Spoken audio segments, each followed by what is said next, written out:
Fa niteraka resabe teto amin'ny firenena ihany koa ny raharaha andramena izay tratra tao a Singapour tao. Nisy ihany koa zany tao anatin'ny raharaha iny moa ny iraka nataona mpikambana tao anatin'ny gouvernemanta tao anatin'ny fotoana izay na prime ministre Nandriamato Cool Roger mitondra fanazavana makasika izay moa ity farany ny namana Cool Roger izay tonga sénateur amin'izao fotoana izao toy izao izay fanazavana zay. Mazava miteniko momba ny iny l'émission nakany a Singapour iny zasy Singapour ihany fa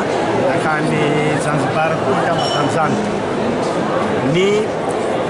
décision rehetra fanapahan-kevitra rehetra momba an'io dia noraiso miaraka tao amin'ny comité momba ny fiarovana ny bois de rose bois précieux isan-karazany zany ka rehefa nanapaka izay dia zao misy bois de rose izay nalefa antsokosoko tamin'ny volana février zany hoe roa volana alohany iavianay eo amin'ny fanjakana zany mbola tsy nitsangana tamin'izany ny gouvernemanta Cool Roger fa mbola 2 mois roa volana tao alohany itsanganany no nandehanan'ireo bois de rose ireo atratra zareo koa tamin'ny volana mars